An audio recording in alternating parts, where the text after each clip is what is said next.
A research report released by IMANI Ghana has named the Ministry of Finance as the most fiscally reckless government institution among all ministries. The report covers the period between 2015 and 2023 and highlights severe budget overruns, excessive borrowings, and consistent mismanagement of public funds by the ministry. Listen to this report. According to the report, the Ministry of Finance poor fiscal discipline has been a significant contributor to Ghana's rising debt levels, which have left the country vulnerable to economic shocks. The financial irregularities by ministries, departments and agencies between 2021 and 2023 are estimated at 4.89 billion Ghana cedis. This figure is nearly 10 times the cost of the Livelihood Empowerment Against Poverty, that is the LEAP program for 2023, highlighting the significant impact of mismanagement of public funds. Although financial irregularities have decreased compared to the 13.94 billion Ghana cedis recorded between 2015 and 2020, challenges persist in specific areas. The report points out that irregularities related to taxes have worsened during the 2021 to 2023 period. IMANI Ghana called for immediate reforms and stricter fiscal policies to address the mismanagement and restore financial prudence within the ministry and other MDAs. The Ministry of Finance, we say that the most fiscally reckless institution because almost 90% of the irregularities can be traced to them, and that is the interpretation of the index. But we also recognize that they are a central management agency. Because of that, they have oversight over other institutions. The think tank argues that without urgent corrective measures, Ghana's economic future remains at risk. All our macroeconomic challenges cannot be blamed on COVID and Ukraine, but they are deep-seated recklessness in the management of public finances, lack of real commitment to reforms. So we don't really commit to reforms. We do short-term reforms, we overlook it, then we go back to factory reset. And you're able to see evidently that after 5 public financial management reforms, all the problems that started in 1997 up to 2020, the last time we did a public financial management reform, all the problems still persist. The report findings have stirred widespread reactions, including one from Daniel Yao Dumalovo, former Auditor-General of Ghana.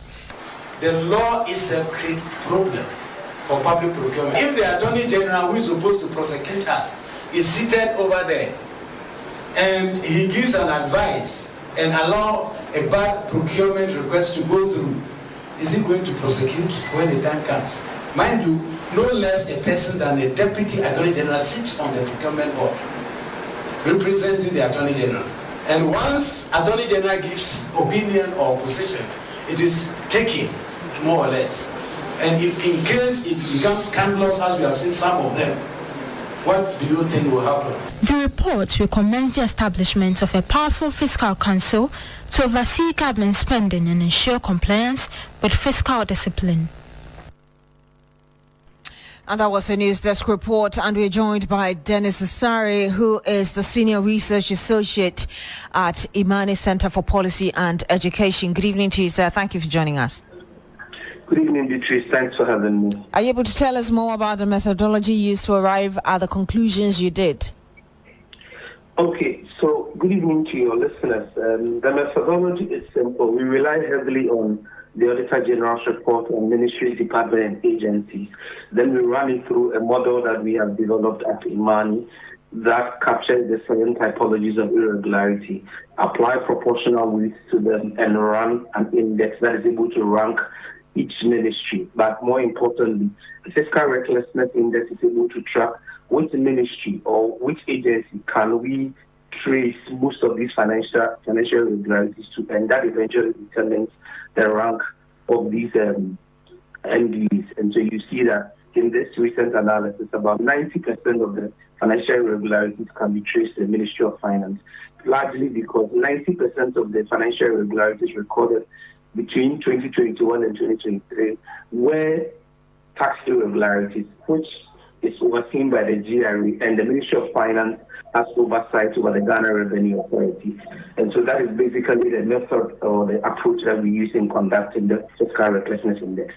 How bad would you say these irregularities have affected us? So it is it's very bad because given that we've done 5 public financial management reforms and we seem not to be able to stem the bleeding and stop some of these irregularities, because if you look at the underlying drivers, most of them are either negligence or lack of commitment to enforcement of public financial management rules or even revenue collection rules. And so what we see is that there are instances where taxes remain uncollected. There are instances where people are embezzling or fraudulently withdrawing funds or public resources without any trace or without any monitoring within the public financial management system. And so even though while some of these are recoverable, the losses within that particular year are not estimated and may sometimes potentially not be recovered. For example, if a ministry uses the wrong public procurement method, which means that the government may lose money because value for money will not be assured. Secondly, quality service delivery at the agency level will also be lost. Another challenge that we see is that there's been a constant complaint and advocacy by government that people should pay their taxes and that our revenue mobilization is low.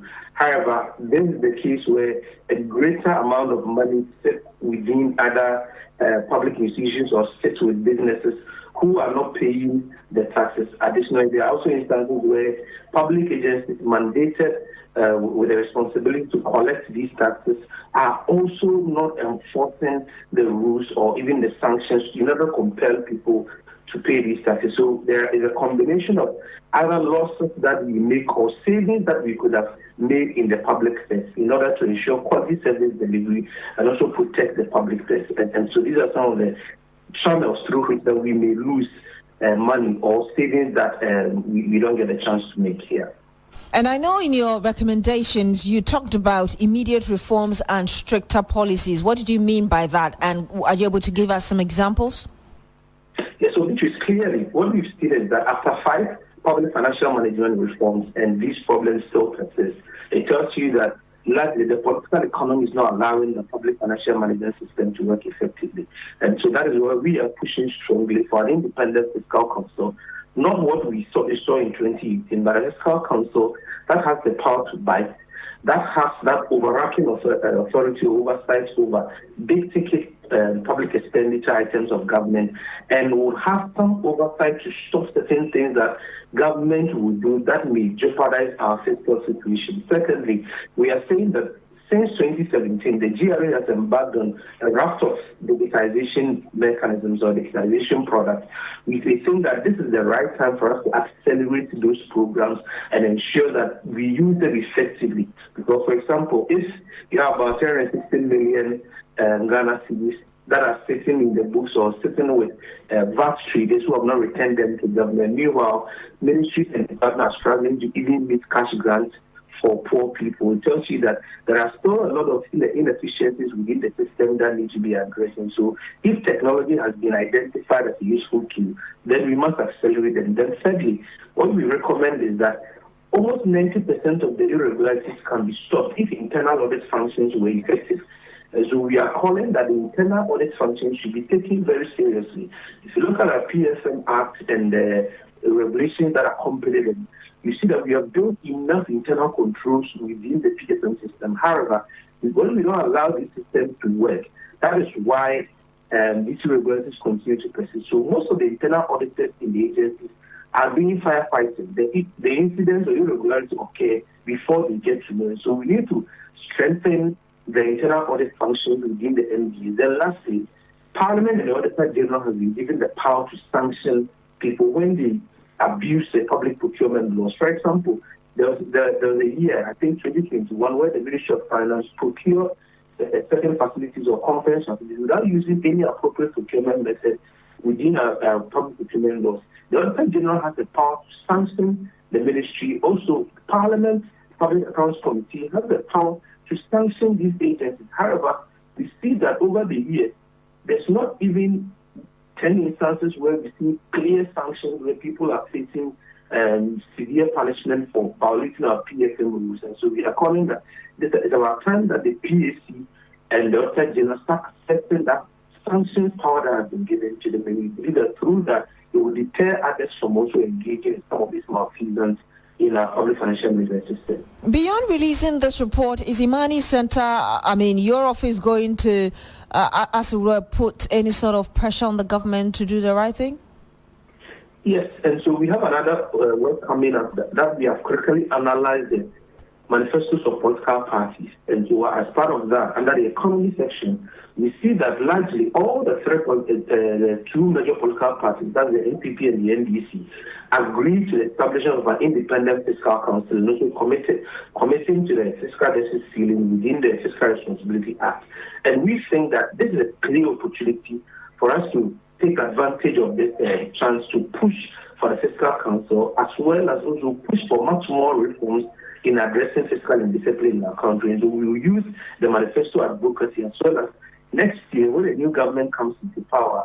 What we are going to push is that we are going to advocate strongly for commitment to the Fiscal Responsibility Act, but much so also the Independent Fiscal Council, so that we bring some sort of discipline in the way that we manage our public finances. And so this will also complement some of the existing advocacy that we already do. But what we are really pushing for is that it's about time we take a break, pause, stop the bleeding, and ensure that public institutions do the needful. And so we are going to mount a lot of advocacy on public institutions to comply with the public financial management rules. Thank you very much, Dennis Asare. And Dennis Asare is a senior research associate at the IMANI Centre for Policy and Education.